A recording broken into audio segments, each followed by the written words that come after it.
आप सभी को नमस्कार। अचल टीचिंग में आप सबका स्वागत है।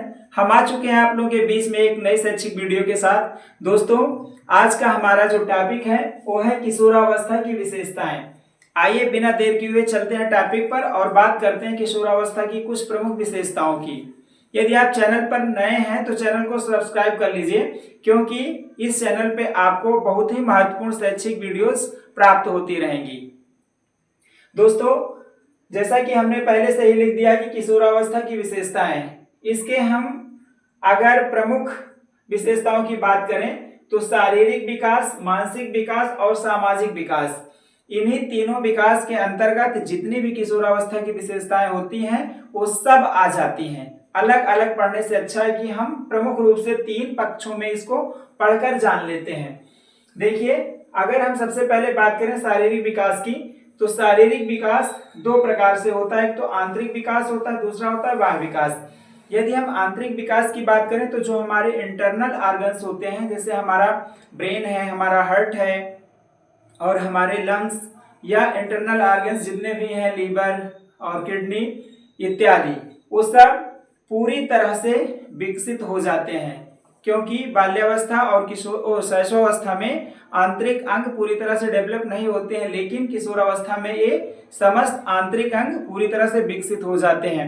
जो हमारे श्वसन तंत्र के अंग हैं, जैसे हमारे लंग्स या अन्य जितने भी सहयोगी अंग हैं, उन सब का विकास हो जाता है। अगर हम ब्लड सर्कुलेशन की बात करें, डाइजेस्टिव सिस्टम की बात करें, तो मुंह से लेके और पाचन ग्रंथियों तक जो भी अग्नाशय इत्यादि हैं वो सब पूर्ण रूप से विकसित हो जाते हैं, दोनों में, किशोर और किशोरियों में।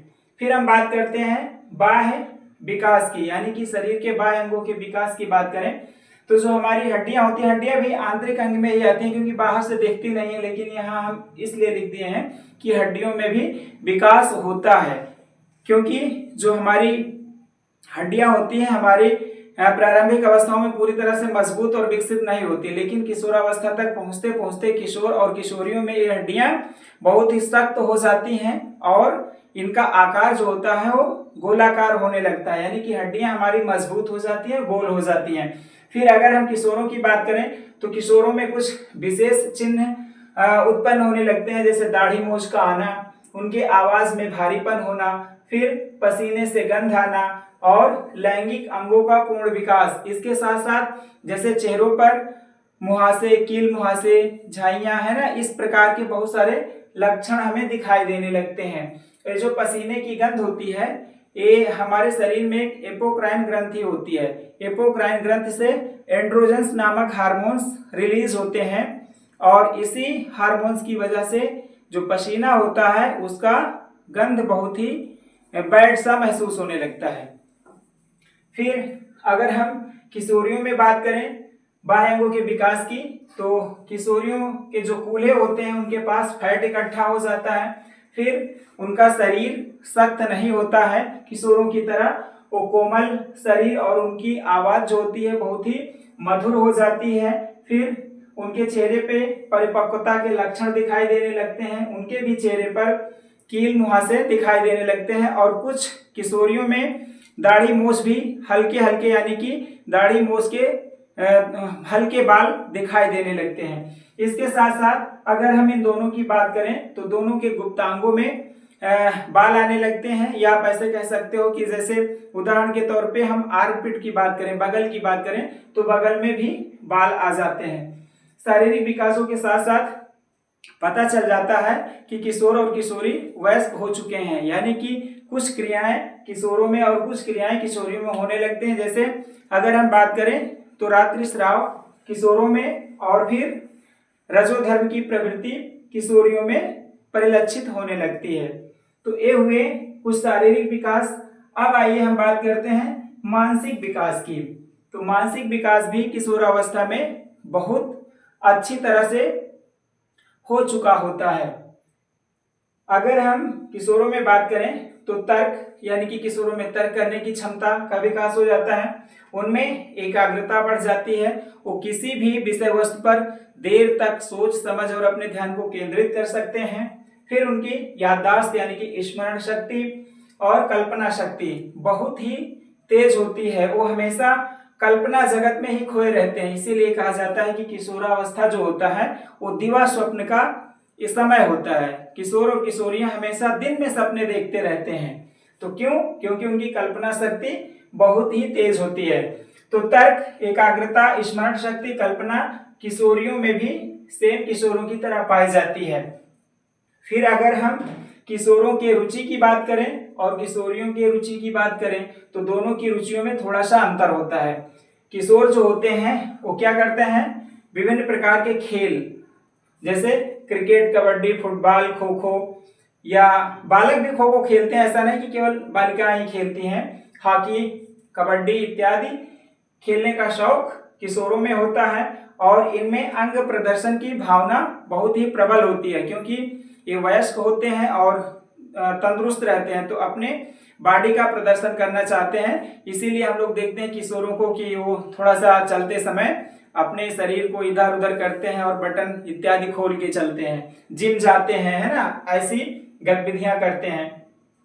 फिर ये थोड़ा सा अगर इनके और शौक की बात करें तो कॉमेडी यानी कि हास्य चीजों में इनका ज्यादा इंटरेस्ट होता है। कहानी पढ़ते हैं, कविता, देश प्रेम की चीजें पढ़ते हैं, सिनेमा जगत, गाने और देश प्रेम की भावना से ओतप्रोत साहित्य, उपन्यास इत्यादि चीजों का अध्ययन करते हैं और ऐसी चीजों का भी अध्ययन करते हैं जिनमें इनको थोड़ा सा, और आप ऐसे कह सकते हो कि अपोजिट सेक्स के विषय में जहां से जानकारी मिलती है, यानी कि ऐसे पत्र पत्रिकाएं जो मनोरंजन की दृष्टि से कोण से अच्छे होते हैं उनका भी अध्ययन किशोर और किशोरियां करते हैं।